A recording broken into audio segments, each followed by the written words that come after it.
Hello, good evening, everyone. Jai Shri Mataji. A warm welcome to all my brothers and sisters in UK and all over the world. Now let's bow down to Shri Mataji and give ourselves bandhan slowly, like Shri Mataji teaches us. Thank you.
Now just take a minute of silence and look within ourselves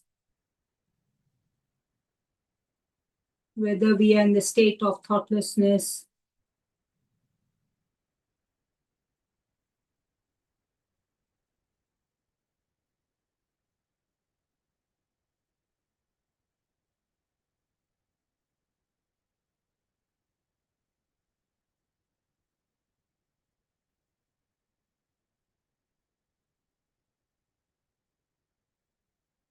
if you can feel the vibrations on both your hands.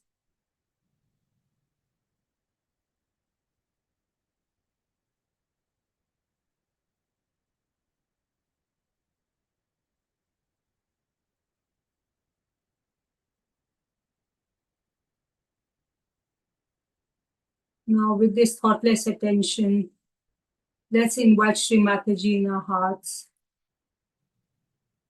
Sri Mataji, please come into our hearts. Sri Mataji, you are our Guru and Mother. So please give us the permission to go into the state of thoughtlessness so that we all can be one with you on Sahasrara.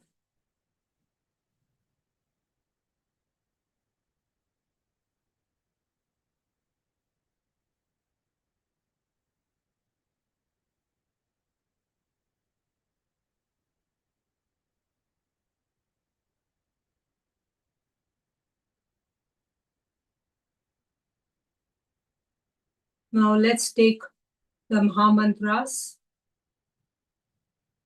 Om Tvameva Sakshat Shri Mahalakshmi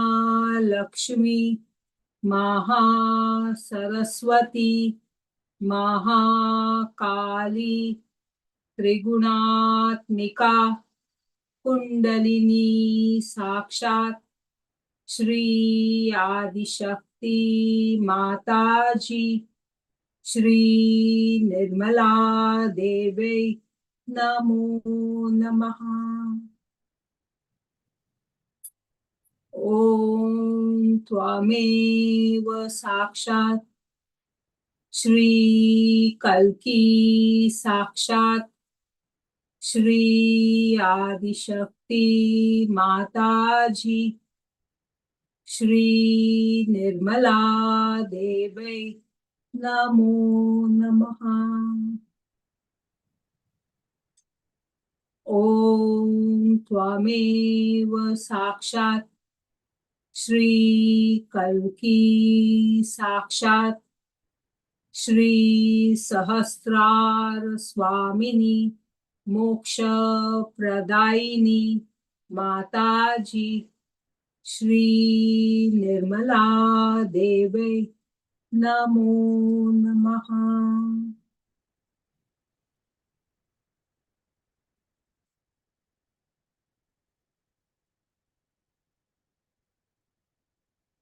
Now let's put our attention on the Muladhara chakra and we'll say the Ganesh mantra once. Om Tvameva Sakshat Shri Ganesha Sakshat Shri Adishakti Mataji Shri Nirmala Devi Namo Namaha. Shri Ganesha, you are like a child, so full of innocence, auspiciousness, purity, and all other innocent child has. Please bless us with all these qualities that you have so that we can reach our mother.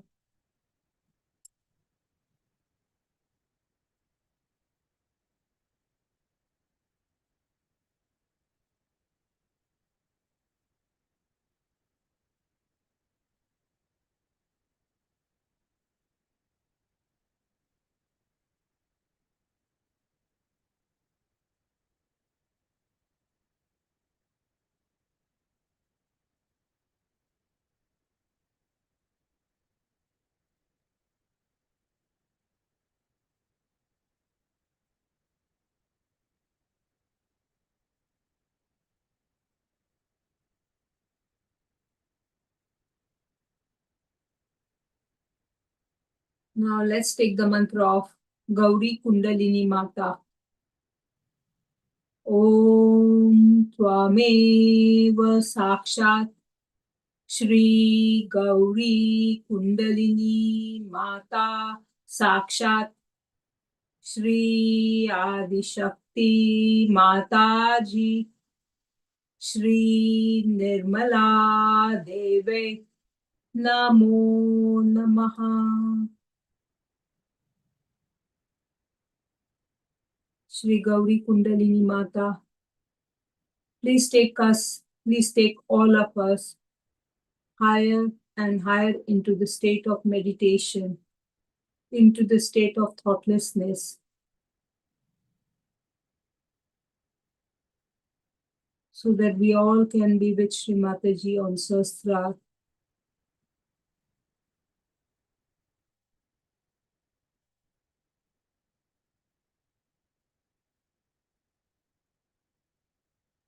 And with our attention, we can raise our Kundalini from Muladhara Chakra to Sahasrara.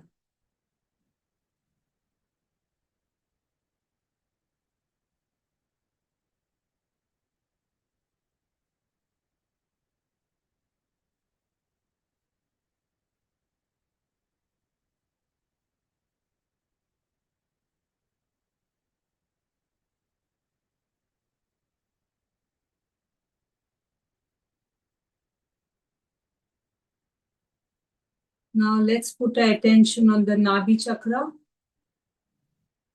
And here we'll say the Guru mantra.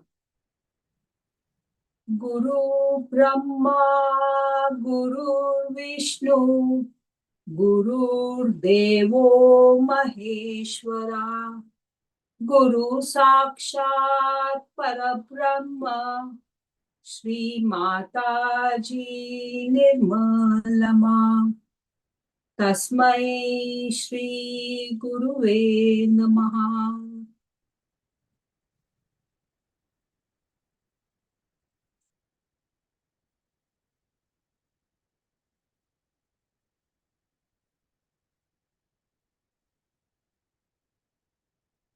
Shri Mataji, you are our Guru.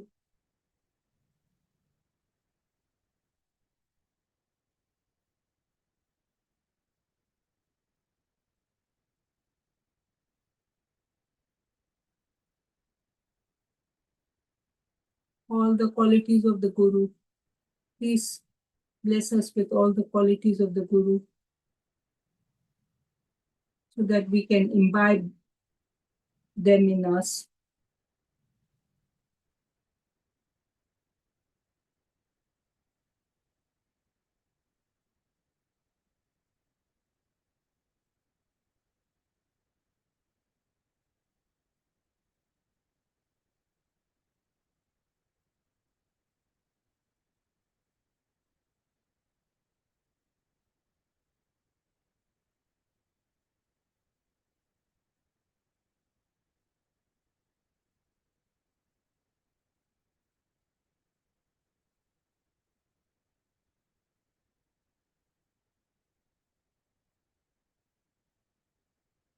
Now let's take our attention on the left heart.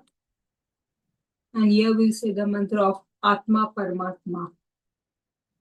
Om Tvameva Sakshat Shri Atma Paramatma Sakshat Shri Adishakti Mataji Shri Nirmala Deve Namo Namaha.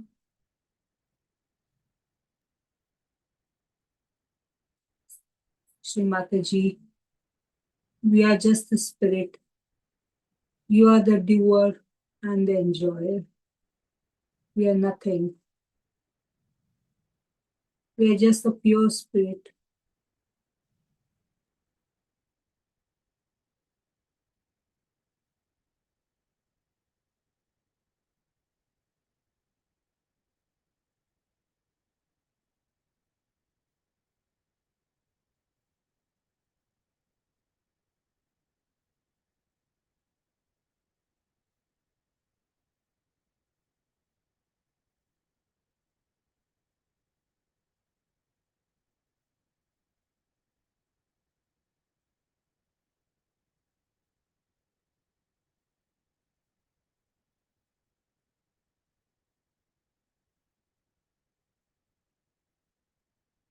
Now let's put attention on the center heart. And here we'll say the mantra of Sri Durga Mata Jagdamba. Om Tvameva Sakshat Shri Durga Mata Jagadamba Sakshat Shri Adishakti Mataji Shri Nirmala Deve Namo Namaha.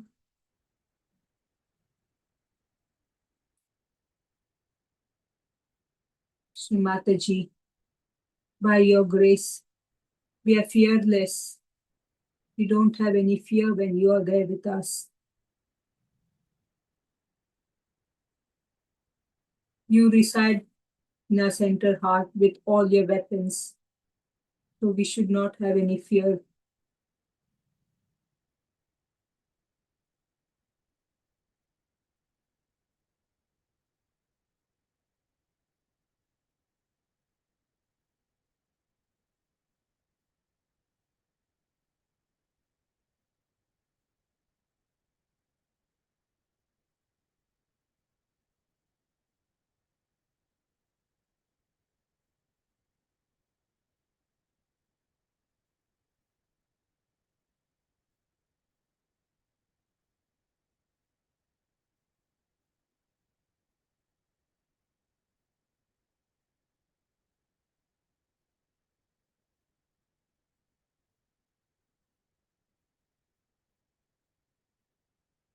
Now let's take our attention to the Ajna Chakra, and here we'll say Lord's Prayer.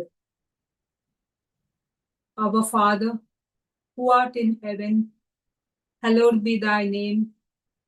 Thy kingdom come, thy will be done on earth as it is in heaven. Give us this day our daily bread, and forgive us our trespasses, as we forgive those who trespass against us. And lead us not into temptation, but deliver us from evils.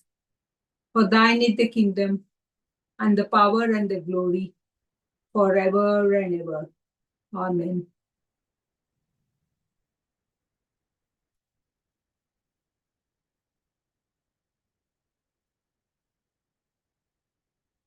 Sri Mataji, we forgive everyone and everything. We forgive our thoughts and all anything that is obstructing our ascent.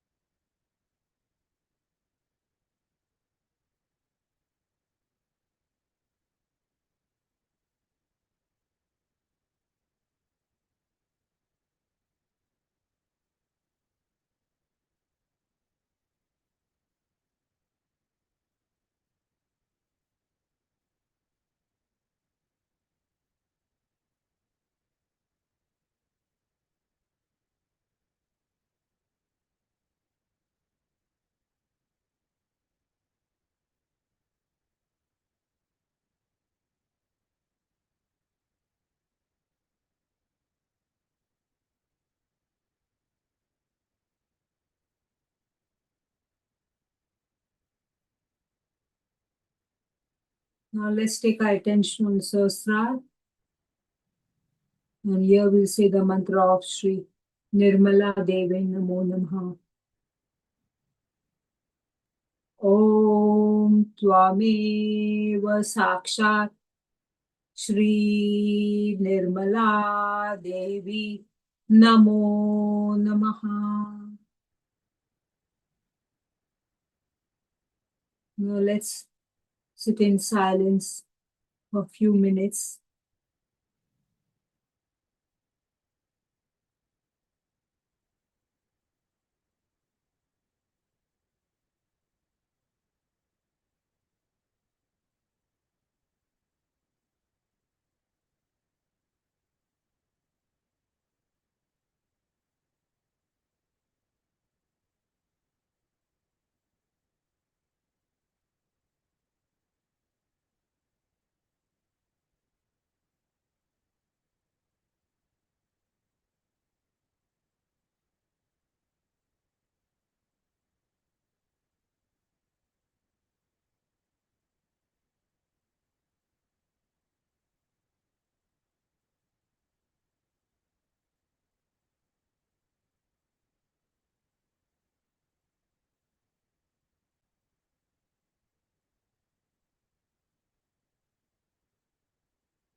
Now we are going to listen to the talk given by Sri Mataji at Kabela for Guru Puja in the year 1989.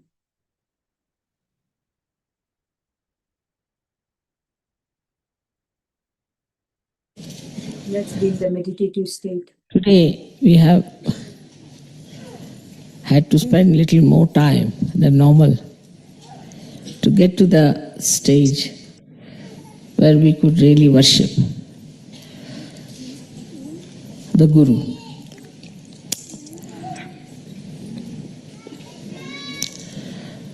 When we worship our Guru, we have to know actually we are trying to awaken the Guru principle within ourselves. It's not only that you are here to worship your Guru. You may worship many a times. Maybe the vibrations would flow. Maybe that you might get filled with that and you feel elevated, nourished. But this nourishment has to be retained within ourselves. So always remember, then whenever you are worshipping any principle outside, you are trying to worship your own principle within yourself.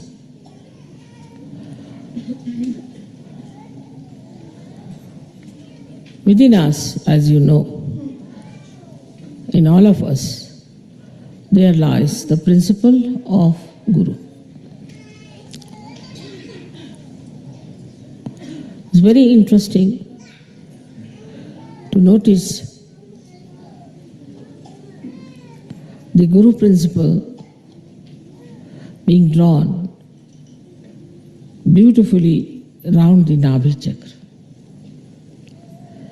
You never see any chakras connected with the Guru principle. You see Nabhi and around is the Bhavasagara.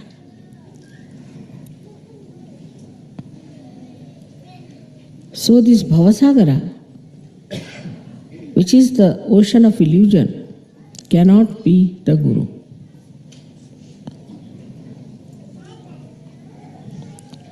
So there are hidden chakras within this Bhavasagara, within us, which are to be awakened and to be brought to light, to be manifested.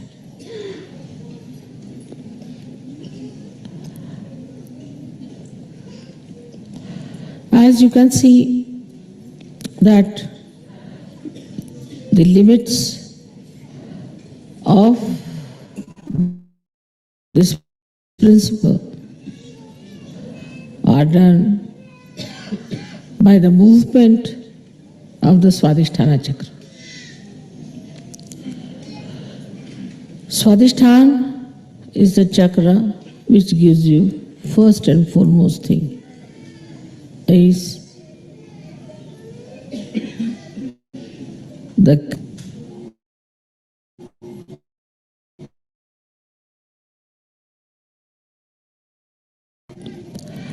a person who is a guru has to be creative by nature.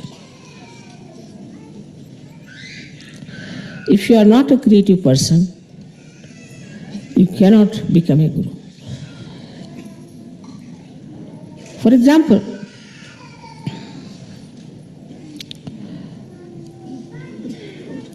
you are faced with disciples with whom you have to converse. You have to create a word of divine magic to impress on the disciples or the people who are attracted towards you as gurus, to show that you have much more divine magic than them. If you are a very mundane type of a person, very ordinary, cannot create a beautiful couplet or a beautiful sentence, or a humor or a joke or a beautiful painting or a beautiful tapestry or a beautiful house. If you lack in creativity, you will lack in your Guru principle. Because a Guru has to create out of ordinary people something extraordinary. He should be able to create a new personality out of an old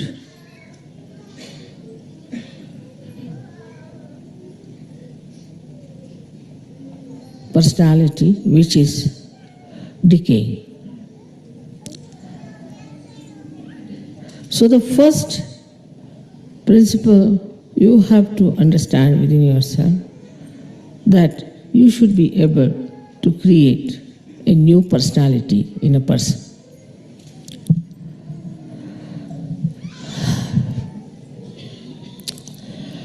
So, how do we do it? Of course, you have got powers to raise the Kundalini. You have got powers to cure people. You have got powers to small.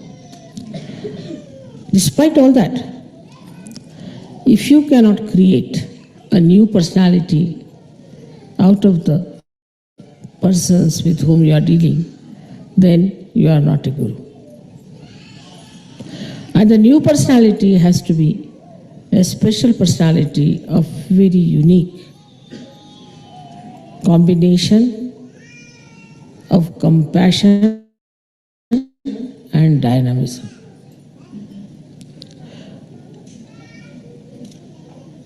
So it is important that in your creativity you have to use the energy of compassion. You can only mold people through compassion and never through anger, never through suppression, never through showing off your powers of Guruda. Unless and until the situation and the personality very carefully, showing all the respect, showing all the concern and all the love for the person whom you are giving realization, just showing off that you are a great Guru, it will only create a kind of a fear about you. And after some time, people would not like to see your faces.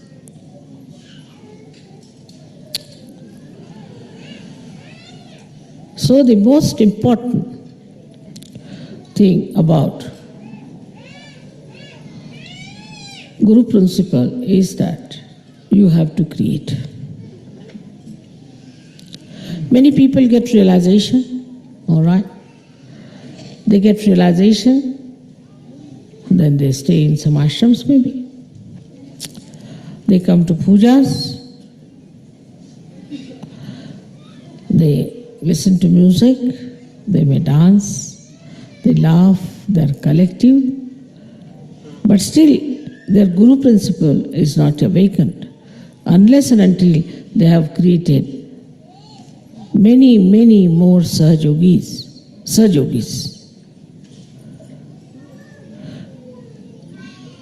So the vision of a Guru should be, how many Sahyogis I am going to create? How am I going to use this creativity to create more Sahyogis? So the basis or the essence of the Swadhisthana Chakra, though is aesthetics, The force and the energy of Swadhisthana Chakra is attention. If you have a wobbly attention, if your attention is 1 minute here, 1 minute there, if you have an attention by which you just can criticize others and cannot see your own faults, if you have an attention by which you show people that you are a frivolous, nonsensical person, then your Guru principle is wasted. It is the effort of Sahaja Yoga that is wasted, and your Guru's job is also wasted.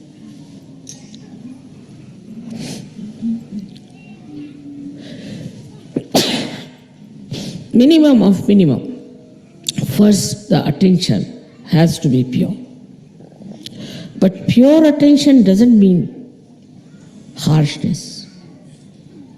It doesn't mean asceticism. It doesn't mean disciplining your eyes like a blinkers of horse. But in all freedom, your attention to be concentrated. Where do we pay our attention the most? If we are honest, we can think on human level, we pay our attention to our children, to our wife, to our husbands, to our family, the relationships which are with love. So, when your attention has got the compassion and the love for another person, then only you can work out the realization of others. If you have to work out the realization of others, it has to be an intense love for another person. If you don't have that intensity, you are just moving your hands, raising the Kundalini because your mother has given you powers and it's finished off. That intensity of love can only give you success with your pure attention, and I think the pure attention can only love. Impure attention cannot love, because all impure attention is self-oriented, I-oriented. They are not self in the sense, spiritual-oriented. But the idea that spirituality is love, it seems to be a new idea for many people. They think spirituality means a person who is just absolutely dry like a beanstalk, and nobody can go near that person, nobody can communicate with such a person because that person is too pure. If the soap cannot cleanse your body, what's the use of having the soap? If the soap is afraid to come near you, then it's better not to be called as soap. So, we come to the point that the creativity, if it is our aim, lakshya, for that the attention we should purify and to be purified with love, with compassion. And the same attention, when it is filled with love and compassion, it gives you dynamism, it gives you strength, it's untiring zeal you get. and the joy of seeing your reflection into another person is very beautiful. No words can describe it. Actually, when you give realization to another person, what you try to see is your image in that person. As if out of an ordinary glass, you are making it into a beautiful mirror. And then you want to see that. That is how you create. You create your own reflections, and through the cleansing of the reflectors.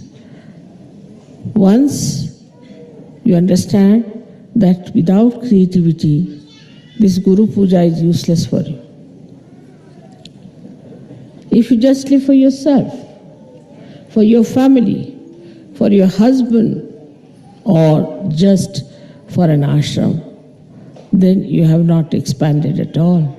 You have not done any duty towards your Guru. Of course, as soon as you take to this principle, you develop so many qualities within you. The first you develop is wisdom. Because you realize where you are going wrong, why this is not working out, why there's a problem, why your creativity doesn't act. It becomes evident to you, obvious to you, and you start learning. And wisdom comes to you and you understand. Wisdom is when you realize your mistakes and rectify them.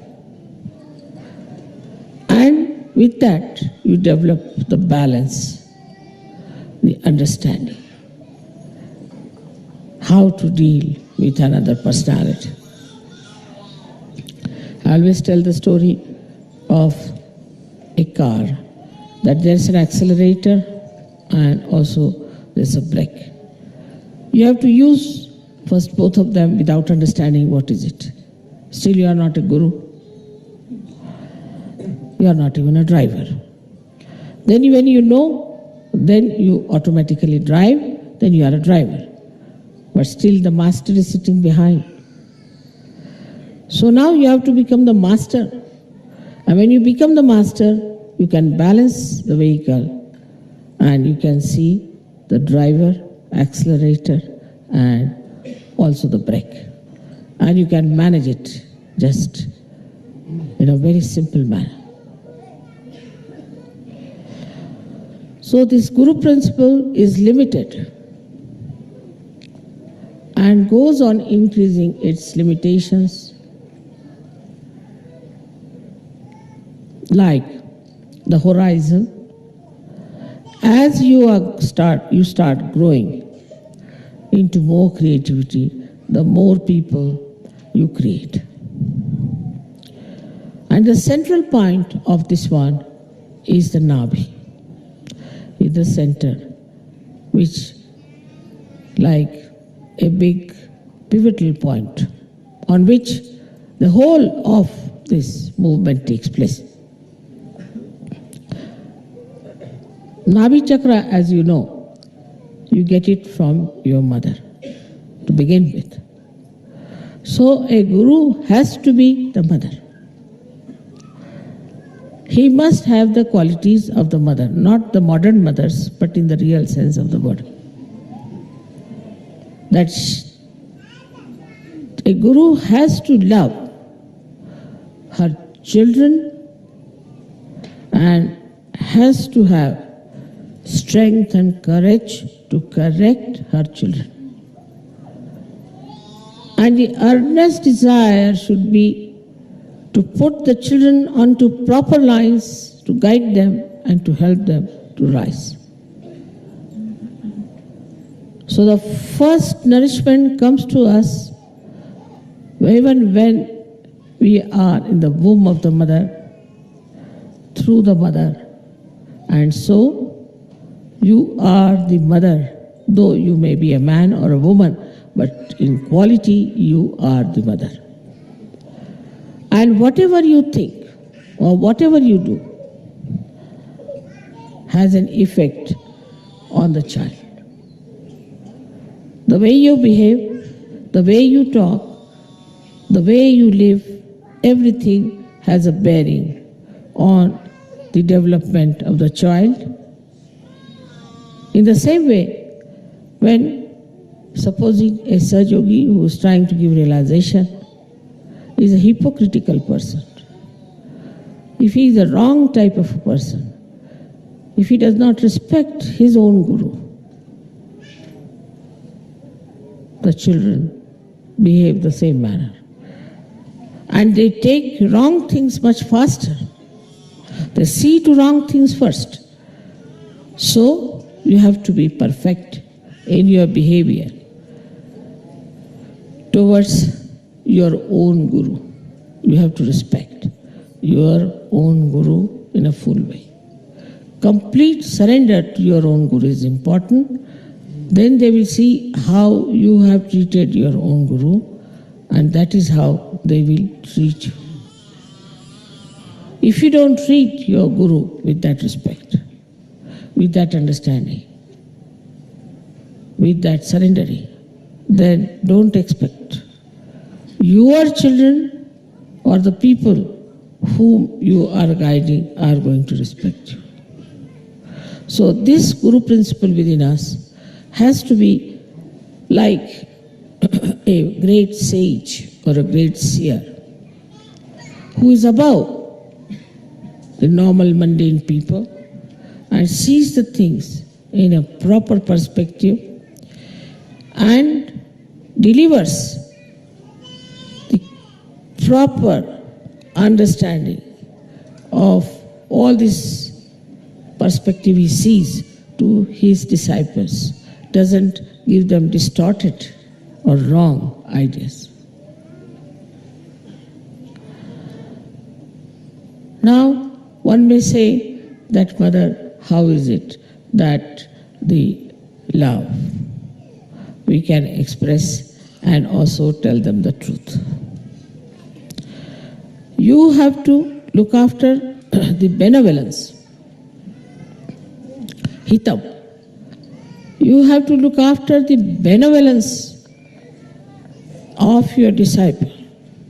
It may appear that he may not like what you are telling that person today, but a day will come when he will think, thank God your Guru has corrected you and has put you on the right path.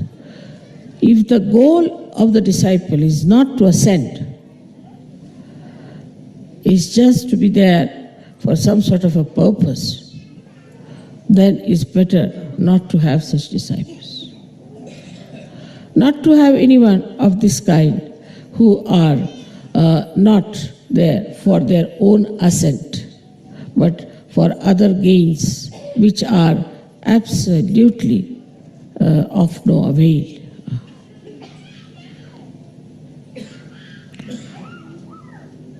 This question arises sometimes, how to love? It's a very funny question, that we don't know how to love human beings. We can love our things, we can love our useless things, we can love some sort of a beautiful scenery because it gives us joy. We can love some nice restaurant because you can get good food there, or some sort of a thing which is of a very baser nature.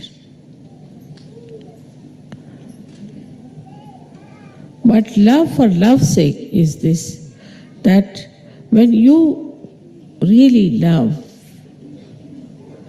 for love's sake, then you try to put or implant that love into somebody else. That you make another person as lovable as you are. So the whole system becomes different if you understand that we have to base all our progress, all our all our movements, all our behavior, all our understanding on love. Otherwise, your Guru principle is extremely weak, and after some time, you will find you are just standing out of the shores of SYUK.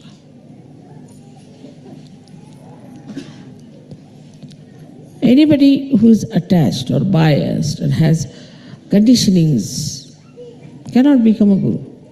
Cannot. Because even if he becomes so called, all those things will be reflected in that person. Or say if he is very full of ego, thinks not of himself, and thinks that I am a great guru, that ego also would be expressed. Supposing such a guru talks too much, also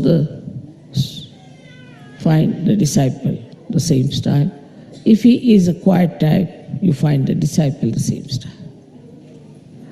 So we reach a conclusion that first we must develop our own guru principle.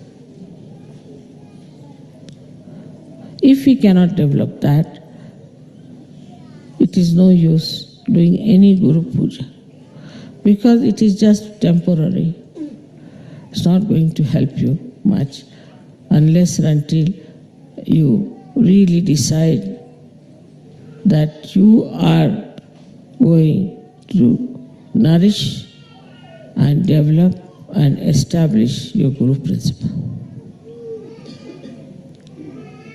So today when you are worshipping me as the guru, you must know that any amount of my talking, any amount of my giving you blessings or anything is not going to work out unless and until we really develop our own guru principle and the depth. Because a guru makes his disciple cross the Bhavasagar. He's like the boat who takes his disciples and crosses with love and with proper direction.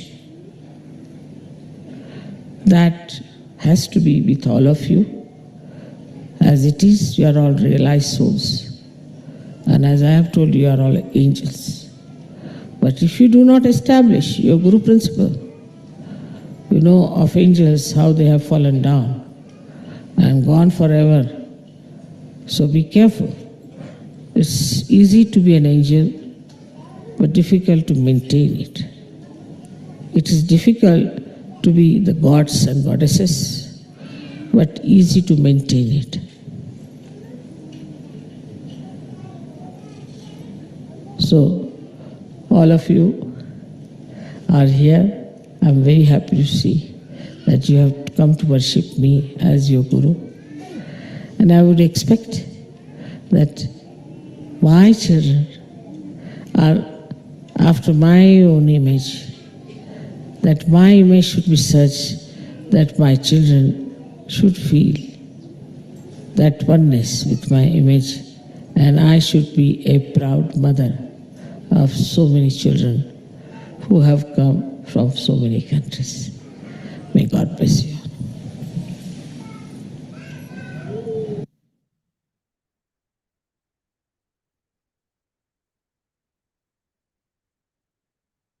Now let's go into silent meditation for a little while.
Let's be in meditation with Sri Mataji on Sahasrar.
Now we'll say the last mantra of the Maha Mantras.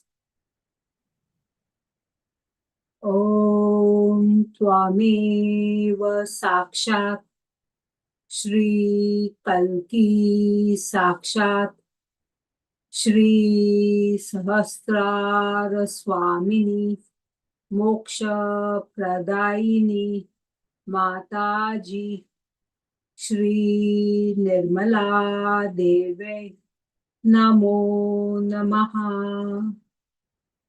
Shri Nirmala Deve Namo Namaha. Shri Nirmala Deve Namo Namaha. Shri Nirmala Deve Namo Namaha. Bolo Shri Adi Shakti Mata Ji. Shri Nirmala Devi ki Jai. Ki Jai. So Mataji, thank you so much for taking us into the state of meditation. Thank you for giving us this realization. Thank you for everything that you're doing for us. Thank you once again for everything, Shri Mataji. Koti Koti Pranam at your lotus feet. Jai Shri Mataji. Now we can bow down to Shri Mataji, give ourselves bandhan, and there will be some music played. So if people would like to sit longer, can do so. Thank you everyone for joining this evening. Have a lovely weekend. Jai Shri Mataji. Take care.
Mm-hmm.